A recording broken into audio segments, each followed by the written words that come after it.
हादिरीन, तकरीबन कुछ अहम तरीन बुज़ुर्गों के कुछ वाक़यात हैं।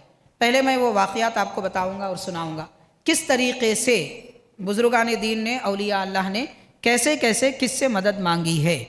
सबसे पहले एक कौल बयान किया जाता है, हिस्न हसीन, ये दुआओं की बड़ी मशहूर किताब है। इसकी एक शरह है, उस शरह में ये लिखा जाता है, और इमाम नववी रहमतुल्लाह अलैह, इमाम नववी सही मुस्लिम के शारे हैं। मुस्लिम बड़ी हदीस पाक की मशहूर किताब है, बुखारी के बाद उसका दर्जा है। उसके मुअल्लिफ और ये लोग जो वसीले का इनकार करते हैं वो भी इमाम नववी को मानते हैं। इमाम नववी को वो भी मानते हैं जो वसीले का इनकार करते हैं। तो इमाम नववी रहमतुल्लाह अलैह अपनी किताब अल अज़कार में लिखते हैं कि मेरे बड़े बड़े इल्म रखने वाले असातिज़ा ने मुझसे कहा, इल्म रखने वाले बड़े बड़े उनके उस्ताद, इमाम नववी के उस्ताद, तो वो कहते हैं कि मेरे असातिज़ा ने कहा कि उनका कोई चौपाया जानवर जिस पे वो सवारी करते थे गुम हो गया, भाग गया। तो फ़ौरन इस हदीस पाक के मुताबिक जो अभी आपने सुनी, तबरानी और मुसन्नफ़ इब्न अबी शैबा की, इस हदीस पाक को सामने रखते हुए उन्होंने फ़ौरन कहा कि ऐ खुदा के बंदो मेरी सवारी रोक दो। ये कहना था, फ़ौरन सवारी रुक गई। वो दौड़ रही थी, सवारी भाग रही थी, ये कहते ही सवारी फ़ौरन रुक गई। तो अब आप बोलिए कि इमाम नववी ख़ुद ज़िक्र कर रहे हैं, फिर उनके असातिज़ा, उनके पढ़ाने वाले ये अमल करते थे, तो क्या ये अमल करने वाले लोग काफिर हो गए, मुशरिक हो गए? अगर अल्लाह के बंदों से, नेक बंदों से मदद मांगना कुफ्र है, शिरक है, तो फिर ये लोग क्या थे? ये काफिर हो गए, मुशरिक हो गए। फिर इन्होंने जो हदीसें बयान की, इन्होंने जो किताबें लिखी, वो सब किताबें पानी में बहा देना चाहिए। क्या करना चाहिए? माअज़ल्लाह, अस्तग़फिरुल्लाह, ये जो कह रहे हैं कि कुफ्र और शिरक है, इनकी किताबें पानी में बहा देना चाहिए, क्योंकि वो 600, 800, 900 साल कदीम हजरात हैं और ये इस ज़माने के लोग हैं।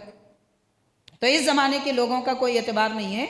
ज़माना कदीम के बड़े बड़े अकाबिर औलिया अल्लाह, उनसे बढ़कर कुरान कौन समझ सकता है? उनसे बढ़कर हदीस कौन समझ सकता है? क्या ऐसा हो सकता है कि पिछले ज़माने के लोग सब गलत काम कर गए और ये 50 साल पहले से लोग बहुत अच्छे नेक काम करने वाले बन गए, और इनसे पहले जितने गुजर गए सब काफिर थे, मुशरिक थे, मुसलमान नहीं थे, उनको मालूम नहीं था, वो जाहिल थे, फला थे? ये बात है मादल्ला। अगर कोई ऐसी बात कहता है तो फिर तुम्हारे वालिद, तुम्हारे दादा काफिर थे, मुशरिक थे, तो तुम कहां से मुसलमान हुए? तुम कहां से मुसलमान हुए जब तुम्हारे बाप दादा मुशरिक थे, तुम्हारे बड़े बड़े उलमा मुशरिक थे, जिनसे तुम अलीफ बा ता सा सीखे, जिनसे तुम कुरान सीखे, जिनसे तुम किताब पढ़ना सीखे, हदीस को हदीस कहते हैं जिनसे तुम सीखे, वो सब काफिर मुशरिक, फिर तुम कैसे मुसलमान हुए? तो ऐसी ज़ियादती की बातें ना करें, ना सुने। ये बहकाने के काम है जनाब, खामखा के लोगों को परेशान कर देना और अल्लाह वालों के दरबार से या उनकी खुरबत से दूर कर देना, ये मामला है लोगों का।